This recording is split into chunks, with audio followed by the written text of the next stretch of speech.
O grupo musical Vozes do Amanhã oferece paz a todos vocês.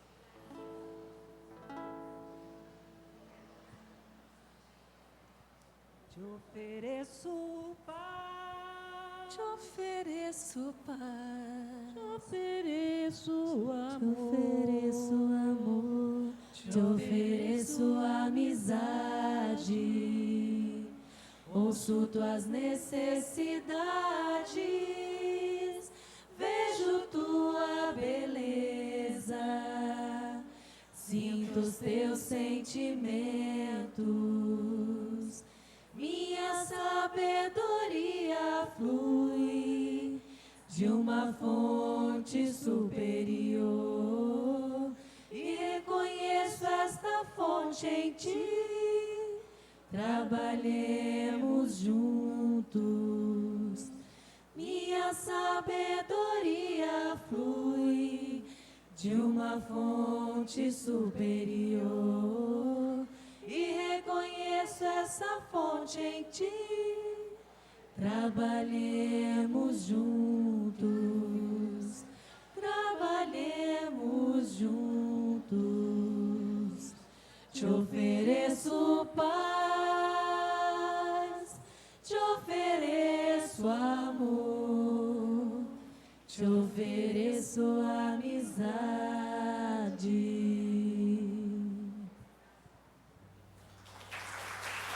Boa semana a todos.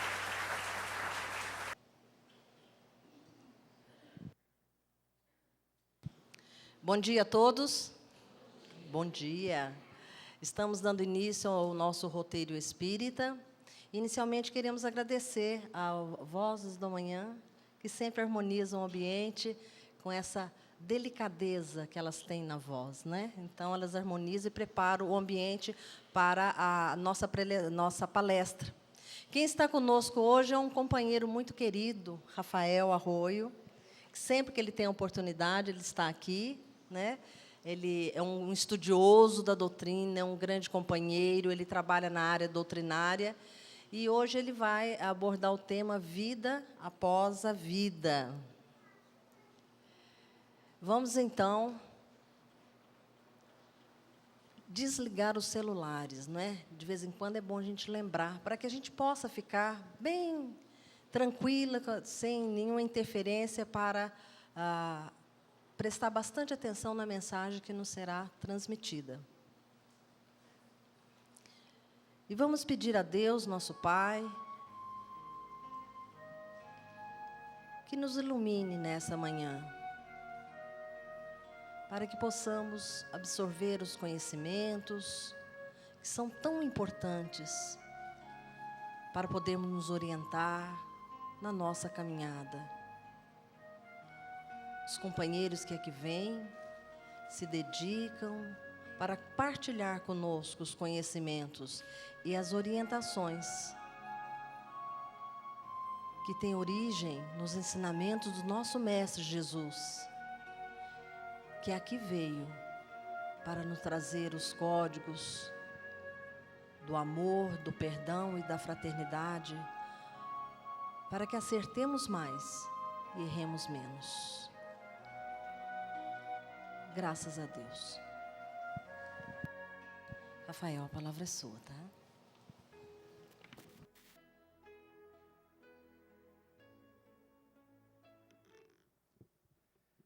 Muito bom dia.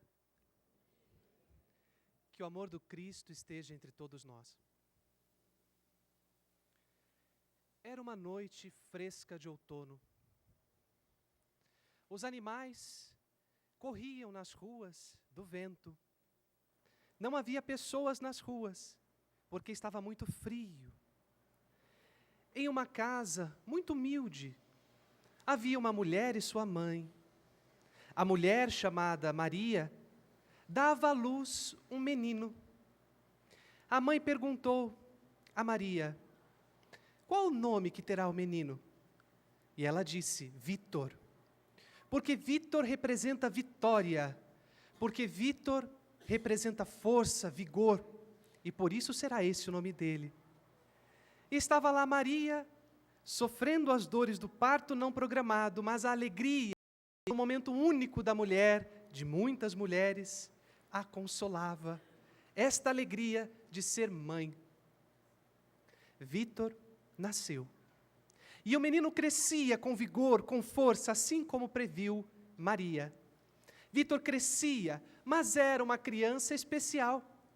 Era uma criança que, além de trazer alegria para a casa, para a família, trazia também muitas virtudes com ele. Era um menino amável, adorável.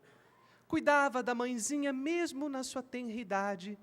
Se preocupava com a saúde dela. Perguntava todos os dias: mãezinha, você precisa de alguma coisa? Muito pobres, tinham apenas um comércio pequeno na cidade. A mãe não pôde fazer com que o filho frequentasse a escola. Portanto, ele foi educado dentro do lar, alfabetizado pela mãe, e cresceu forte, vigoroso e virtuoso. E logo cedo foi trabalhar. Naquela região havia um porto marítimo. E o menino, então, aos seus 14, 16 anos de idade, não sabemos ao certo, foi trabalhar no porto como operário.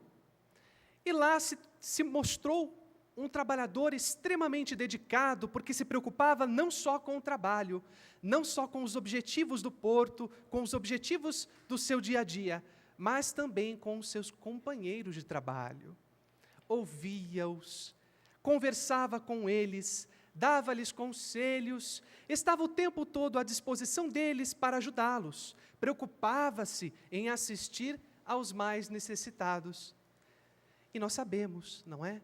Que na região dos portos muitas vezes se formam cabarés ou centros de prostituição, locais onde as pessoas que moram próximas ou que trabalham próximo dali costumam frequentar. Mas ele não queria isso.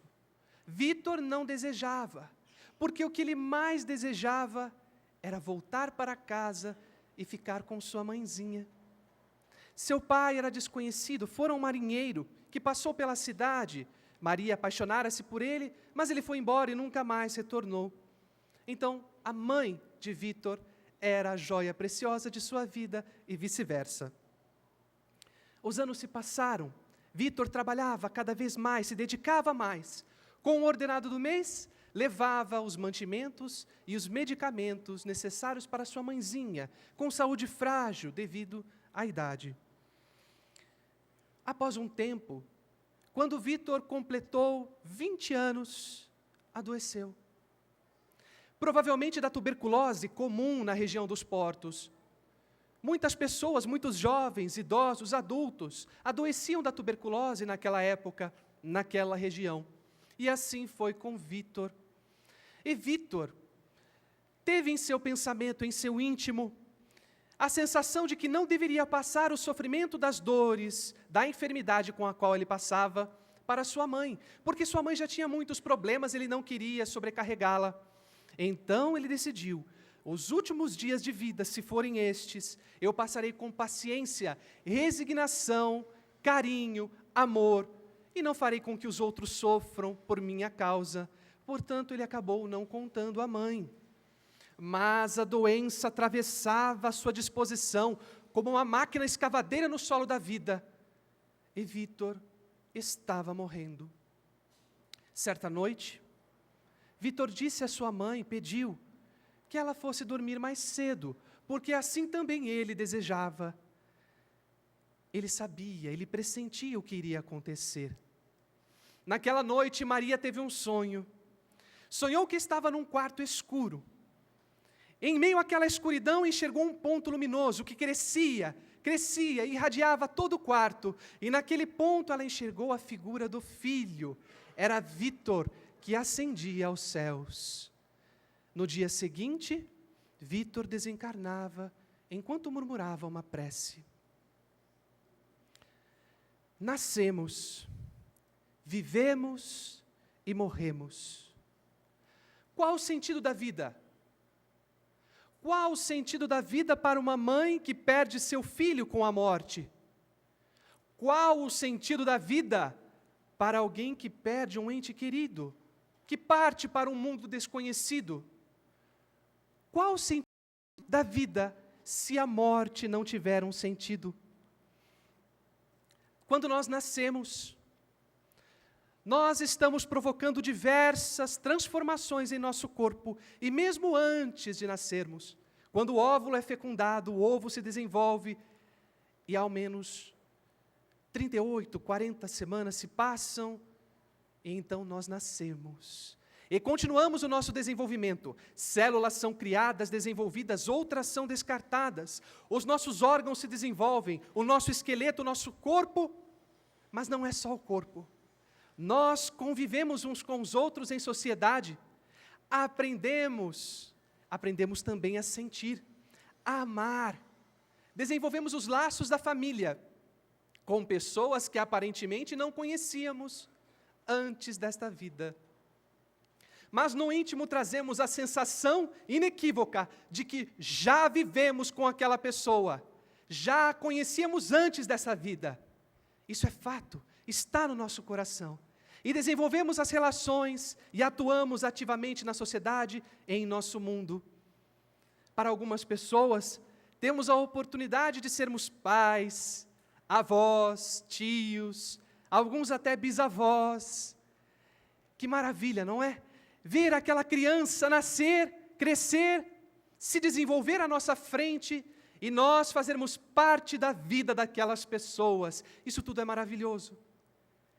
Mas cada um tem o seu tempo no relógio da vida material. E chega um momento em que o relógio tem que parar. E o que acontece quando o relógio para? O que vai acontecer comigo quando o relógio parar?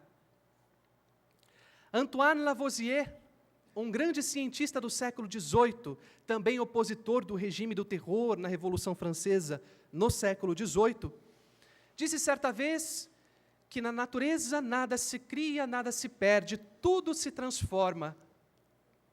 Tudo se transforma.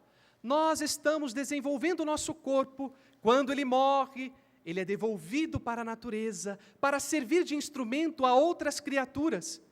Porque a matéria que nós colhemos no mundo para formar o nosso corpo é devolvida para a natureza. E assim, essa matéria que nós pegamos emprestado retorna. Do humus retiramos para o humus, retornará. Mas e nós? E a nossa individualidade? E o que desenvolvemos ao longo de tantos anos, ao longo da nossa vida? Será que é como uma folha de papel que diante do fogo queima, torna-se cinzas? Será que assim é o nosso corpo também, a nossa vida também? Será que é assim que seremos? Filósofos materialistas, alguns deles, trouxeram grandes conhecimentos a respeito das relações humanas, mas quando tratavam da razão da vida, tornavam-se projetistas de uma vida sem nexo, de um mundo sem razão e sem Deus, de uma pessoa, de uma humanidade sem alma. Porque os materialistas acreditam que nós viemos do nada e para o nada retornaremos. Para nós esse pensamento é repulsivo, porque pensar que o nada nos criou e pensar que nós iremos para o nada, o que é o nada? Conseguimos raciocinar diante do nada? Existe realmente o nada? O que será que é isso, não é? Mas mesmo os materialistas, quando ao final de suas vidas, nós temos alguns relatos, buscam conhecer um pouco mais a respeito das crenças religiosas. Talvez porque quando a doença lhe acomete, ou quando a morte se aproxima, o temor, o receio seja tamanho que tende a se apegar a alguma coisa. Isso está no nosso íntimo. Nós trazemos a sensação de que já vivemos, de que já temos conhecimentos adquiridos antes mesmo de nascermos, e que continuaremos com estes conhecimentos e com estas vivências.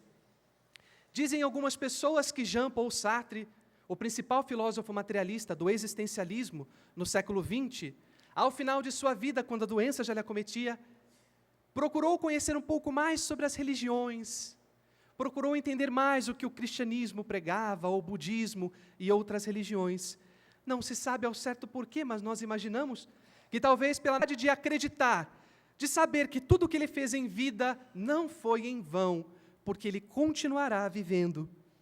Outros que são muito apegados ao materialismo, nós podemos citar um grande pensador também, mas que se dizia ateu e combatia o cristianismo e o budismo, Nietzsche, no século XVIII, enlouqueceu ao final de sua vida, morreu insano, desencarnou, alternando personalidades entre religiões pagãs e cristãs.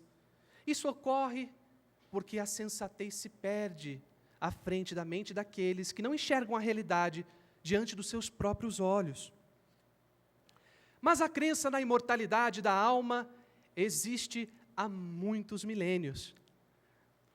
Os egípcios de 5.000 anos antes de Cristo acreditavam que os seres humanos viviam além da morte física. Acreditavam eles em um duplo corpo, que todos nós possuímos um duplo corpo, um corpo espiritual e um corpo material. E que quando o corpo material morre, o corpo espiritual vive plenamente. Dentre os chineses, também de muitas eras remotas, nós vamos encontrar Confúcio, grande pensador, afirmando a crença nos espíritos que vivem além da vida material, dizendo: falando ou agindo, não penses embora te aches só, que não és visto nem ouvido. Os espíritos são testemunhas de tudo. Para os gregos, em particular Sócrates e Platão, patriarcas da filosofia ocidental, a alma pré-existia ao corpo, e após a morte física, o ser humano vive no mundo das ideias, no mundo espiritual, e vai para um determinado local de felicidade, se for para os bons, e de tristeza, se forem maus.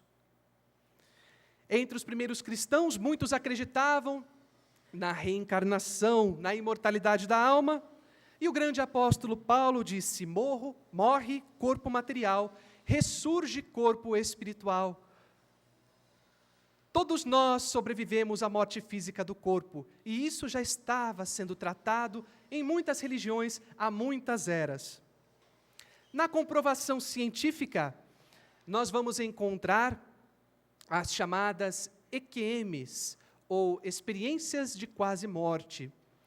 As experiências de quase morte, objeto de estudo de muitos cientistas, tratam de relatos de pessoas que passaram por uma experiência de morte clínica, de coma, ou estiveram muito próximas à morte clínica, mas retornaram. Retornaram e relataram o que aconteceu com elas, o que elas sentiram, o que elas vivenciaram. As pessoas que passaram por essa experiência contam que sentiram de início uma paz interior, mas nem todos. Aqueles, em geral, criminosos, que não se arrependiam do que fizeram, não sentiram paz, mas sentiram um sofrimento, uma perturbação. Mas a maioria sentia uma paz interior. Em seguida, estas pessoas relatam que foram atraídas para um lugar escuro, de onde enxergaram um ponto luminoso, como se fosse um túnel, relatam nas experiências de quase morte. Ao final do túnel, encontraram-se com uma pessoa muito querida, em geral um conhecido ou alguém que parecia conhecido, mas que de fato nesta vida não conheciam. E dizem que essa pessoa os acolheu, conversou, orientou. Há ainda menção a casos em que pessoas se viram como se fossem uma terceira pessoa, viram o seu corpo estendido na cama do hospital, ouviram os médicos e enfermeiros conversarem sobre a sua situação, saíram do quarto, percorreram os corredores e outros quartos do hospital, e depois contaram o que aconteceu fora do quarto. Como? Se o corpo estava lá, inerte, como a pessoa conseguiu fazer isso? Porque nós somos espírito, encarnados, de fato, mas espírito, e a nossa individualidade permanece. Emanuel Swedenborg, considerado um grande estudioso de fenômenos espirituais no século XVIII, relatou sua experiência fora do corpo, explicando como passou pelos primeiros eventos da morte. Diz ele: fui levado a um estado de insensibilidade quanto aos sentidos corporais, quase um estado de morte. Porém, a vida interior, com o pensamento, permaneceu íntegra, e com isso percebi e retive na memória as coisas que ocorreram aos que são ressuscitados dos mortos. Swedenborg conseguiu comprovar que a nossa individualidade, o nosso aprendizado, os nossos pensamentos e sentimentos permanecem além do corpo físico. Mas nós estamos falando sobre comprovação da imortalidade da alma. Mas ainda fica aquela pergunta: morrer dói? Será que quando chegar a minha hora vai doer? Como vai ser? Os Espíritos nos esclarecem. A dor da desencarnação costuma não ser pior do que as dores que muitas vezes enfrentamos em vida. Portanto, não devemos nos preocupar, nos assustar. Costuma-se, entretanto, simbolizar a morte como um esqueleto chacoalhante, o que restaria do corpo, não é? Armado com uma foice, com que cortaria o fio da vida, vestindo um manto preto com o qual esconderia as pessoas que amamos para sempre de nós, e trazendo consigo também uma ampulheta com que contaria o tempo de vida das criaturas. Terrível, terrível essa figura. Aqueles que não morrerem porque chegou a hora vão morrer de susto a hora que encontrarem essa figura. Será que a morte é tão feia e terrível assim? Será que nós vamos encontrar esta figura no final da vida? Não é desta forma. A morte é uma lei natural, assim como a vida também é, como a encarnação é. Mas o medo da morte existe entre muitas pessoas. Nós fazemos aquela pergunta: como será quando o meu relógio parar? Quando eu estiver ouvindo tic-tac, tic-tac, tic. Parou. E agora? Parece que nós estamos abrindo uma porta para o desconhecido. Até arrepia falar, não é? Ficamos até receosos. Mas, na verdade, não devemos temer. Mas, se tememos, não tenhamos vergonha. Vamos aprender, vamos conhecer. Chico Xavier, um grande trabalhador espírita, médium, muito conhecido por todos nós, nos conta uma história muito interessante. Na sua juventude, certa vez, ele estava viajando de Uberaba a Belo Horizonte. Ele estava trabalhando em Belo Horizonte temporariamente, e ele foi viajar de avião, e o avião decolou de Uberaba, pousou em Araxá, fez uma escala em Araxá, depois de um tempo decolou novamente. 10 minutos se passaram que havia decolado de Araxá, em Minas Gerais, e aí o avião começou a trepidar. E as asas iam de um lado para outro, o avião parecia estar fazendo piruetas, e Chico ficava ali, observando, não é? O que será que está acontecendo? Mas aí as pessoas começaram a se desesperar. Mas antes que começassem a gritar, o comandante surgiu e disse para os passageiros: senhores passageiros, não se preocupem, porque este é um fenômeno natural, é chamado fenômeno de vento de cauda. O máximo que pode acontecer é nós chegarmos mais rápido. Chico pensou: aonde? No plano espiritual? Então as pessoas começaram a se desesperar, apertavam os cintos, algumas vomitavam, outras gritavam, berravam: Senhor, Jesus, meu Deus! E Chico ali observando. E então as pessoas começaram a orar, e Chico: ai meu Deus, essa é a hora da morte, eu vou gritar também, valei-me Deus, valei, mas ele gritava com fé, ele fala, valei-me Deus, Senhor, me ajude, pelo amor de Deus. E então havia um sacerdote católico dentro do avião, um padre, e uma pessoa viu o Chico e falou: olhe padre, o Chico está aqui, Chico Xavier, ele é espírita, está com medo. E o padre disse: não zombe do Chico, o Chico é bom homem, ele está rezando o terço conosco. E Chico disse: estou mesmo, padre, estou rezando o terço. E continuou orando e gritando. Mas aí, eis que surge no avião o espírito de Emmanuel, guia espiritual de Chico Xavier. Ele se aproxima de Chico, e é claro, as outras pessoas não veem. Ele se aproxima de Chico e diz: o que é essa gritaria toda? Por que você está gritando? E o Chico diz, não está vendo, o senhor não está vendo? Nós estamos correndo risco. Disse, mas vocês não são privilegiados. Muitas pessoas no Brasil, no mundo, estão correndo risco agora. Por que não se cala e dá testemunho da sua fé na imortalidade da alma? E o Chico disse, porque eu sou uma pessoa humana e eu vou continuar gritando, valei-me Deus! E continuou gritando. E então Emmanuel virou para Chico e disse, mas Chico, veja as outras pessoas, elas estão sofrendo com os seus gritos, mas não é a hora da morte. Se for a hora da morte, morra com educação e respeite as outras pessoas que estão sofrendo com seus gritos, não é? Então, o próprio Chico Xavier, que nós conhecemos pela bondade, pelos trabalhos desenvolvidos, também temeu a morte em determinado momento da vida.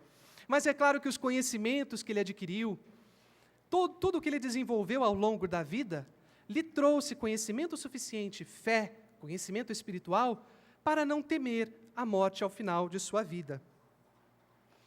E qual será que é o processo da desencarnação? Como que nós espíritas pensamos a respeito do processo da desencarnação?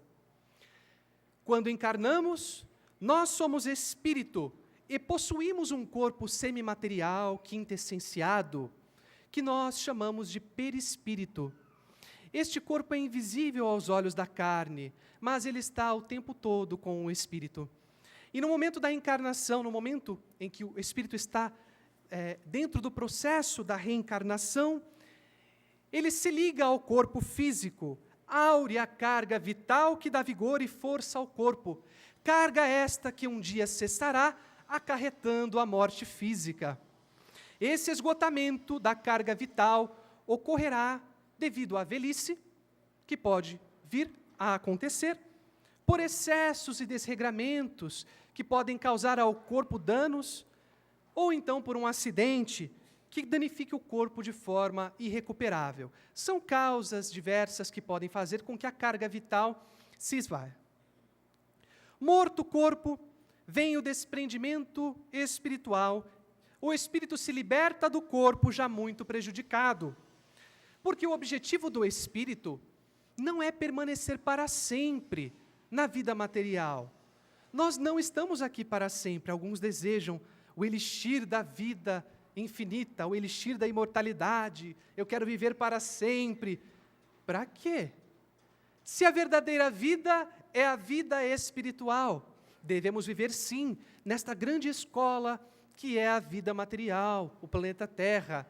Mas nós não devemos nos ater à vida material como tudo o que nós temos, porque a nossa verdadeira vida é aquela que não acaba jamais, a vida espiritual. Ao libertar-se do corpo, o espírito vê-se fora dele e naturalmente passa por um processo de perturbação maior ou menor, de acordo com os conhecimentos que adquiriu e com as atitudes que teve durante a vida, principalmente. Eu amei, perdoei, tive capacidade de ter compaixão, pratiquei a caridade, tive piedade. Como eu agi durante a minha vida, tudo isso, é claro, de acordo com a nossa consciência, será fator determinante no tempo, maior ou menor, que nós passaremos por uma perturbação. Essa perturbação, ela é semelhante ao que nós vivemos quando estamos diante de um problema muito grave, uma situação que estamos vivendo. Quando estamos com aquele problema em mente, nós não conseguimos pensar em outra coisa. Nós vemos as pessoas, mas é como se elas não existissem, como se fossem objetos. Nós passamos diante de lugares, mas não registramos em nossa mente. Mas quando nós entendemos que aquele problema é um momento, apenas um momento, em toda a nossa história de vida, nós conseguimos começar a tatear as coisas, começamos a perceber as pessoas à nossa volta. Também as pessoas que passam por um acidente grave, quando entram em convalescença, aos poucos vão percebendo também o que está diante dela. Vão reconhecendo pessoas, vão reconhecendo ambientes, lugares. O mesmo ocorre com os espíritos. Eles também nos contam que é comum, quando desencarnamos, que visualizemos a nossa história de vida como se fosse um filme. Ah, então vou levar pipoca. Não, esse filme ele é muito importante e é seríssimo, porque é o filme da nossa vida. Tudo o que fizemos de bom, tudo o que fizemos de ruim ao longo da nossa trajetória. Mas eu não quero lembrar o que eu fiz de ruim, quero lembrar só das coisas boas que eu fiz. Mas assim não seria justo, porque precisamos saber aonde erramos para não errarmos novamente no futuro. É assim que vamos aprendendo e evoluindo. Chico Xavier, através do seu trabalho mediúnico de psicografia, escrita mediúnica, ele trouxe uma obra que, na verdade, o espírito de Maria João de Deus foi quem trouxe, sua mãe, a mãe de Chico Xavier, que se chama Cartas de uma Morta. Nesta obra, Maria João descreve o seu processo de desencarnação e a sua vivência no plano espiritual. Ela nos conta que depois de um tempo que desencarnou, foi recebida por sua mãe, que não via há muitos anos. Sentiu-se abraçada por aquela senhora, sentiu as lágrimas escorrerem no seu rosto, as lágrimas da mãe, aquele amor maternal que não sentia há muito e muito tempo. E aquilo foi uma sensação maravilhosa, que lhe trouxe muito conforto e muita alegria ao seu coração. Vejam que maravilha! Nós não estamos sozinhos. Quando desencarnamos, nós somos recebidos por amigos dedicados e por familiares, muitas vezes, que partiram antes de nós. A desencarnação, nós sabemos, é um processo delicado. Nos traz a impressão de que determinada pessoa partiu para sempre, rumo ao desconhecido. Mas não é para sempre, é temporariamente. E não estamos sozinhos. Nós reencontraremos aqueles que amamos.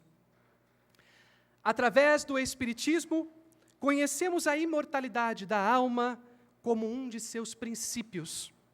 Sabemos que existíamos antes desta vida e continuaremos existindo depois da morte física.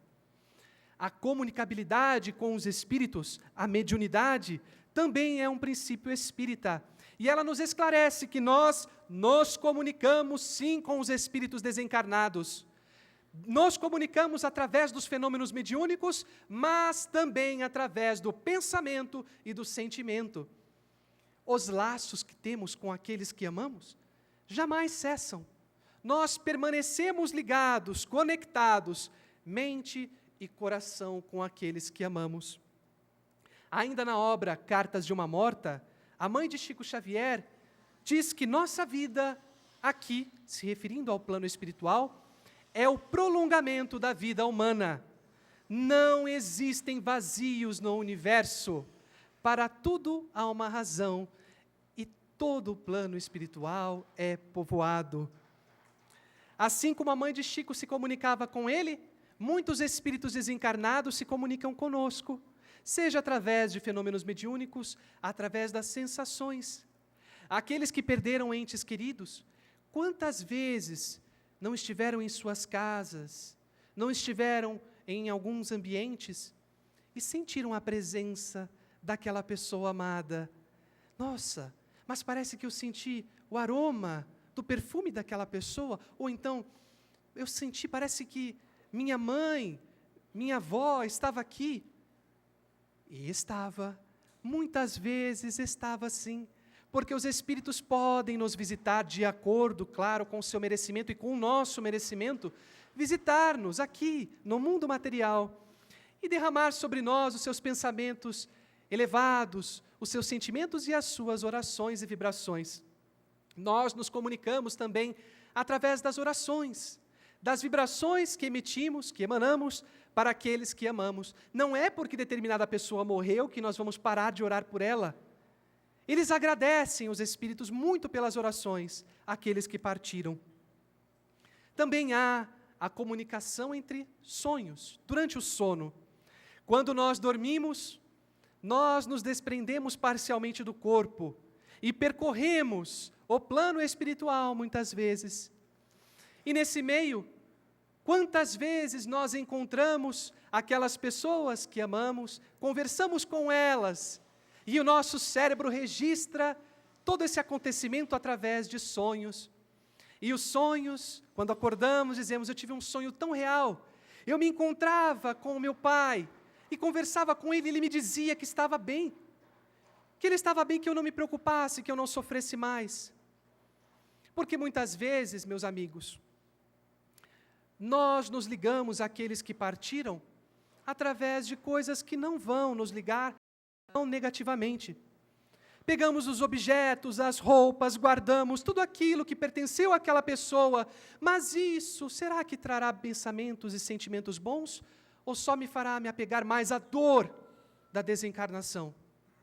Se é que nós podemos agora orar, pensar, elevar o nosso pensamento e lembrar das coisas boas que vivemos e não do sofrimento da partida, não do rancor, quanto à necessidade da lei natural da morte. E para onde nós vamos quando desencarnamos? Dona Maria João de Deus, a mãe de Chico, nos traz algumas informações. Nós temos outros autores também espirituais. André Luiz traz muitas informações também em seu livro Nosso Lar. Para onde vamos? Nós temos ainda O Céu e o Inferno, uma obra da codificação de Allan Kardec, que relata também casos ocorridos com pessoas que desencarnaram, para onde foram, como vivem agora. Será que nós vamos para o céu? Para o inferno? Nós espíritas não acreditamos em céu e inferno como uma posição geográfica, mas o Papa João Paulo II disse certa vez algo que nós espíritas já acreditávamos e pregávamos, que céu e inferno são estados de alma. Portanto, se eu estou de bem com a vida, se eu trato bem as pessoas, se eu amo, se eu perdoo, eu estou no céu. Mas se eu sofro, se eu tenho ódio no meu coração, rancor, orgulho, eu estou no inferno da minha consciência. E assim nós devemos também acreditar, devemos saber e ter a certeza de que, de acordo com as nossas atividades, com as nossas atitudes, pensamentos e conhecimentos em vida, nós estaremos no céu quando desencarnarmos, mas o céu do coração, o plano espiritual, mas de bem conosco mesmos e com aqueles que nos acompanham, e não aquele céu geográfico que nós conhecíamos no passado. Quando perdemos um ente querido e não acreditamos na vida espiritual, não acreditamos em Deus, não temos fé, o sofrimento torna-se um verdadeiro suplício. Mas se nós acreditamos na imortalidade da alma, se acreditamos que reencontraremos os nossos amigos, aí a consolação é maior. Quando ocorre a partida de um ente querido, é como se ele viajasse de trem, avião, carro, seja lá o que for, mas viajasse para um lugar distante. Mas é temporária essa viagem, é temporária a permanência dele lá e a nossa permanência aqui, porque em algum momento ele reencarnará, e em algum momento nós também desencarnaremos. Na maioria das vezes, o espírito, quando desencarna, passa por um momento de paz, longe dos sofrimentos da vida aqui no mundo material. E nós é que ficamos com o sofrimento no orbe terrestre. Portanto, não vamos pensar com pesar. Também não vamos ter inveja, né? Mas não vamos pensar com pesar. Por que você foi? Você deve estar sofrendo. Não. Quem sofre mais é quem normalmente fica no orbe terrestre. E nós sabemos que não será para sempre, não é? Oremos por aqueles que se foram. Vamos sentir as vibrações e emanar para aquelas pessoas tudo o que sentimos de amor, de carinho, de afeição. Há uma história muito interessante a respeito de uma personalidade conhecida no Brasil no início do século XX. Na verdade, ele nasceu no final do século XIX, foi um grande escritor, um grande trabalhador na sociedade brasileira. O nome dele, Coelho Neto.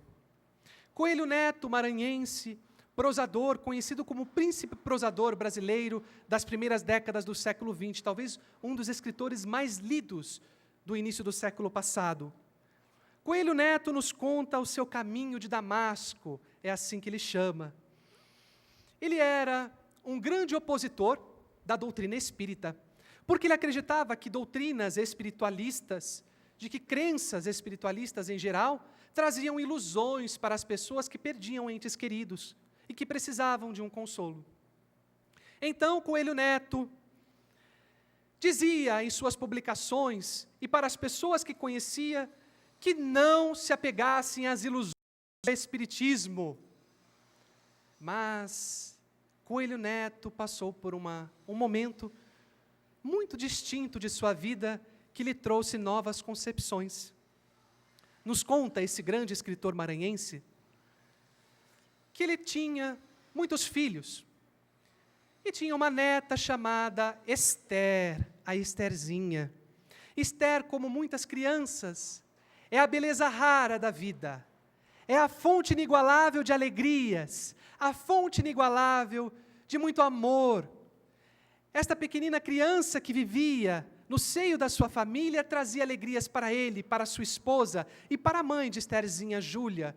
Todos muito alegres, muito vivos, riam durante o dia e acolhiam a pequena Estherzinha sempre, que não se desgrudava da boneca.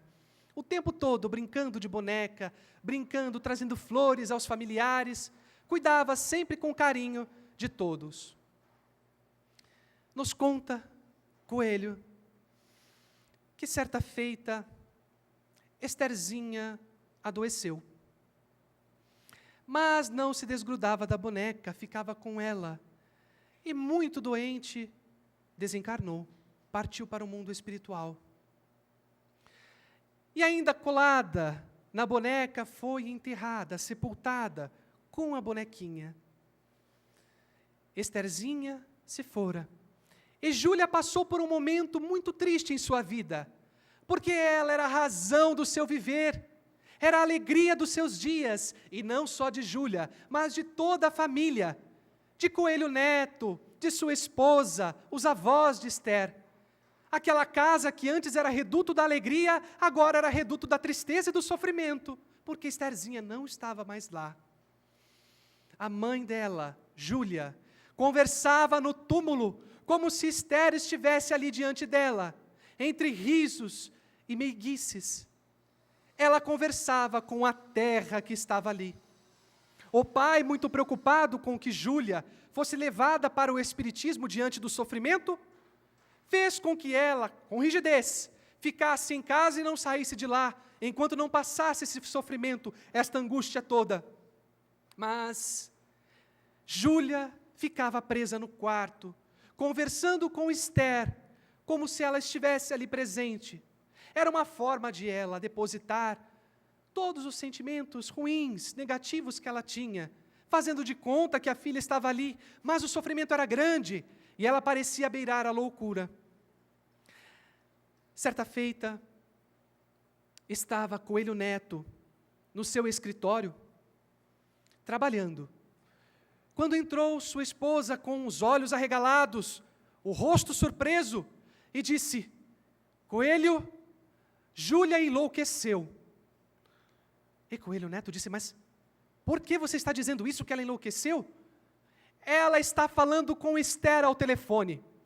E então, Coelho disse: mas que Esther? Que Esther você está falando? A nossa netinha. Coelho Neto não pensou duas vezes, largou o seu trabalho. A casa tinha um pavimento superior, que era onde ficava o escritório.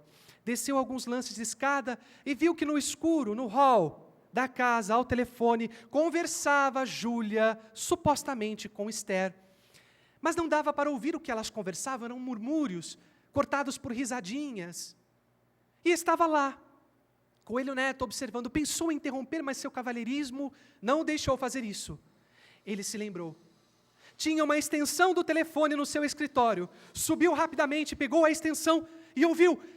Era a voz de Esther. Era a sua netinha que falava ao telefone.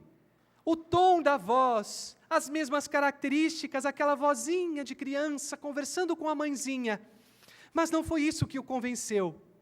Porque aquela pessoa que conversava com Júlia trazia detalhes, informações da sua intimidade com a mãe e com os avós que ninguém mais saberia. De onde vinham aquelas informações? Contava do acolhimento que recebera no plano espiritual e conversava com a mãe, como sempre conversara em vida material.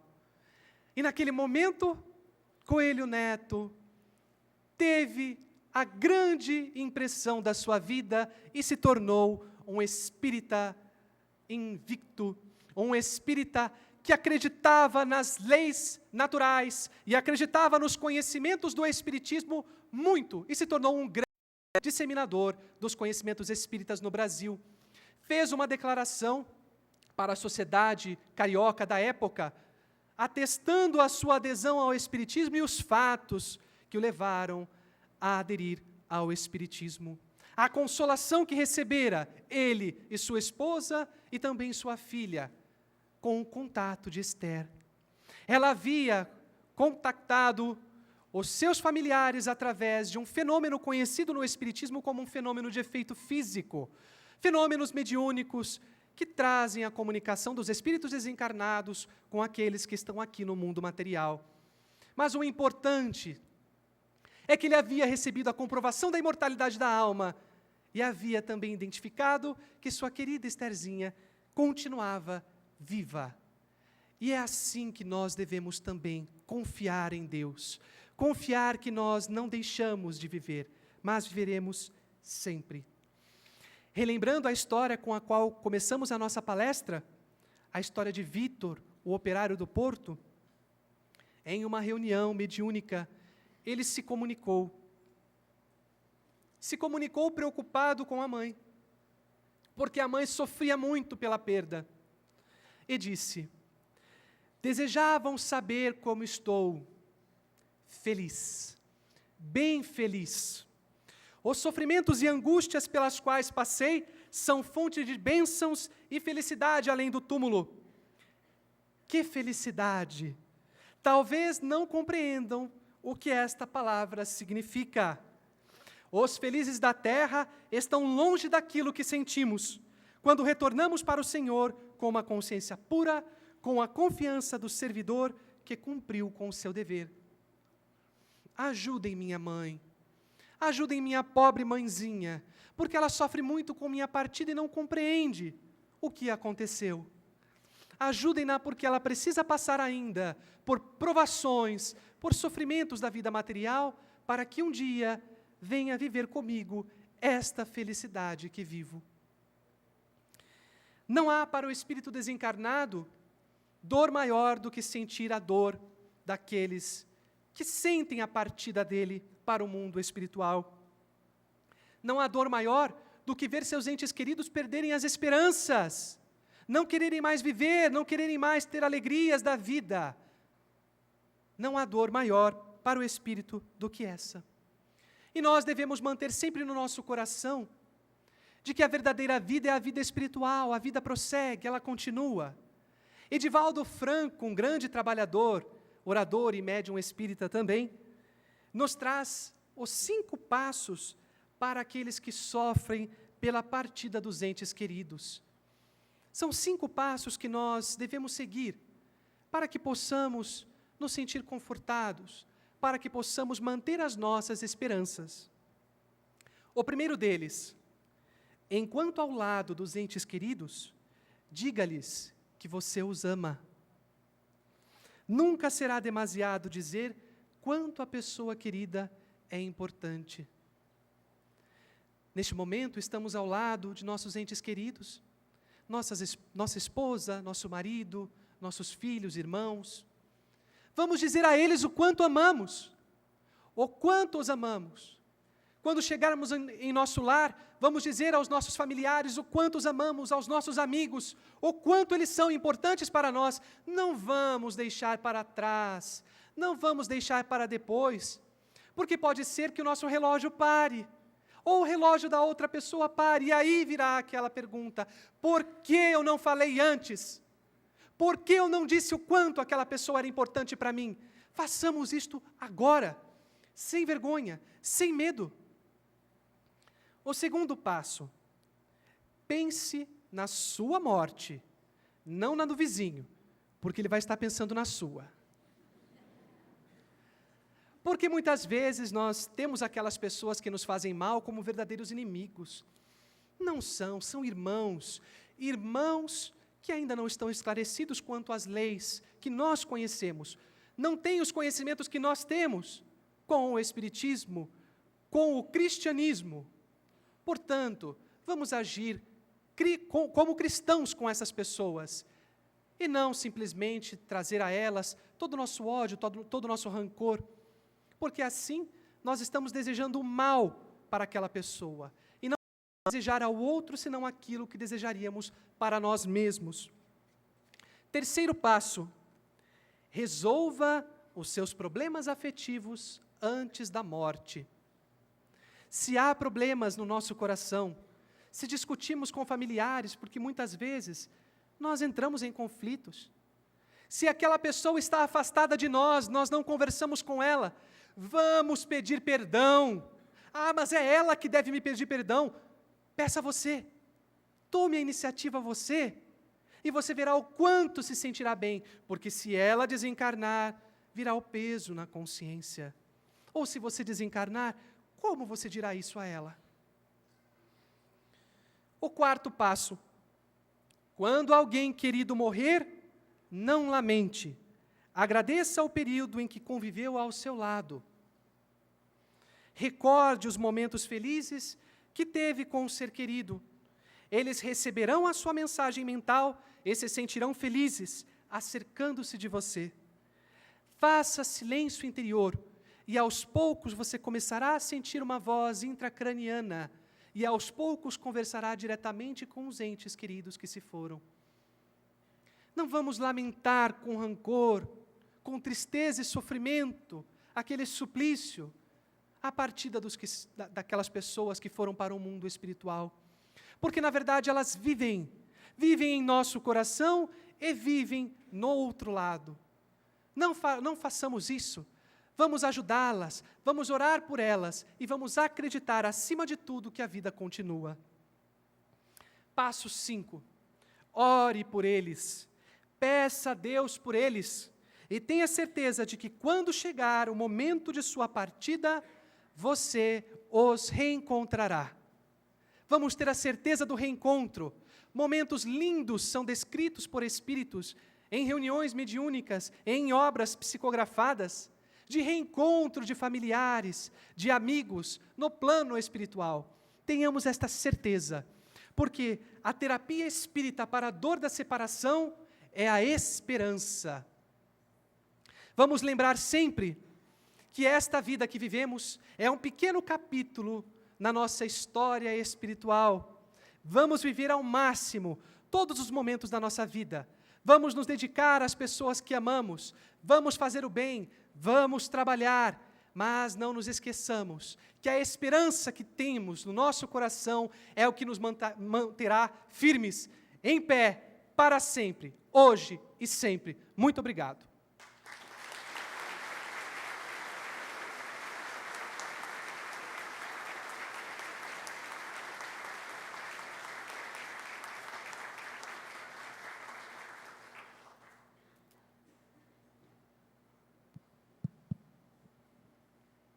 Que bom ter ouvidos de ouvir, né? Ouvirmos umas palavras de conforto, de consolo, que o nosso companheiro Rafael trouxe para nós nesta manhã. Nosso muito obrigado. Também agradecemos a presença de todos aqui. Quero e confesso a vocês que é muito bom estar na companhia de vocês, amigos e companheiros de trabalho como a Gladys.